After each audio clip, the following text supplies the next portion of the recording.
Trump is hoping the furor over that 2005 video may now begin to subside. There are also some new Hillary Clinton emails out tonight, and we'll have a report on them.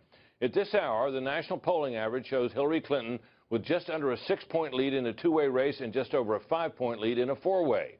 The betting odds, meanwhile, continue to show her a favorite by now nearly 5-1.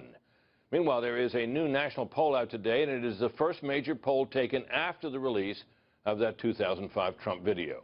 In that NBC News Wall Street Journal survey, Clinton has a 14-point lead in a two-way race and an 11-point lead in a four-way. Of course, this poll was taken before last night's debate.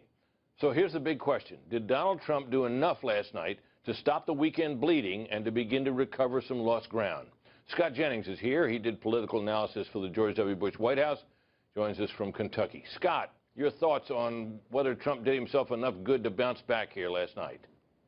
It's a good question because in this NBC News Wall Street Journal survey, he was down to 72% of Republicans. So we're back where we were over the summer, Britt, with Donald Trump needing to do base consolidation. It was fine then because he had a lot of time, but we're late in the game, and right now he's re-herding his own sheep when he needs to be raiding someone else's ranch. So we got to see if in the polling that comes out later this week, if he did enough to explain to Republicans and apologize to Republicans and bring them back on board. I'm dubious that he would get that low of a number on Election Day among his own party. So my suspicion is once the number goes back up into the 80s, you'll see some retightening in the national surveys. Well, yeah, but I'm just thinking about Mitt Romney back 4 years ago. He got on Election Day, he got, what, 93% of the Republican vote? So it would appear, at least as we look out from this moment, Scott, that Mr. Trump has a lot of ground to make up, even among Republicans. He really does. And we should caution that this poll was taken as the video was being released. It's a smaller sample, and it could be an outlier, and that's why it's always wise to wait and see what other data you get after a few days go by. I do think Republicans largely accepted his performance last night, and so we should see it begin to bounce back. But as you say, we've got a long way to go to get back up to 90%, and it's really hard to imagine somebody winning the presidency without 90% of their own party. So he's got a lot of ground to make up. We'll see if any of it happened in the debate last night. My suspicion is it did among some Republicans, but I'm not sure it did among other constituencies that he would need to then put him over the hump.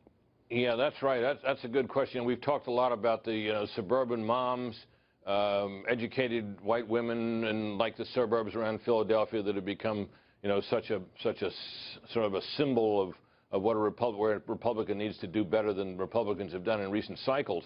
As you watched the debate last night, Scott, what were your thoughts about, whether those constituencies and others like them might respond to his performance? Well, my first thought was that his strategy was to keep the base together. I mean, there's about 40% of the country that sees it the way Donald Trump sees it. They'd never vote for Hillary Clinton under any circumstance. And some people actually do share his worldview and his policy view. That makes up about 40, but that's just not enough to win. He's gotten up to almost a tie with Hillary Clinton at some points in the campaign. Right now, he's not tied. Right now, he's losing. So last night was about trying to get that base back together that gets within shouting distance of a tie. But, boy, time is running out. We already have early voting going on in some states. People are casting their ballots and making up their minds. And so if he has to spend the next month just getting back to where he was, that's no recipe for winning. It's a lot of work to do in a short amount of time. Yeah, viewership was off from the first debate, so he was obviously speaking to a smaller audience. Hard to know whether you'll have an even smaller audience for the third debate, which our Chris Wallace is moderating. We're all looking forward to that for obvious reasons. But your thoughts about what he might try to do then? Well, at this point, if the poll numbers are staying the same, showing him losing the race, he'll literally have nothing to lose at the third debate. So he'll probably continue to go for broke on attacking the Clintons and their past sexual scandals. They clearly think that's a ticket to win this race. I'm not sure that it is. The polling doesn't necessarily back that up, but they believe that it is. It's certainly a ticket to try to hold a lot of the Republican base together. The Republicans don't like the Clintons, of course.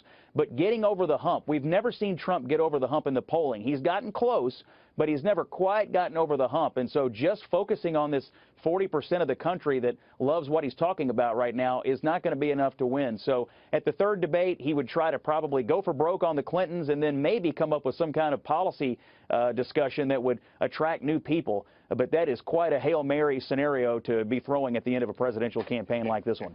It certainly is, Scott. Thank you very much.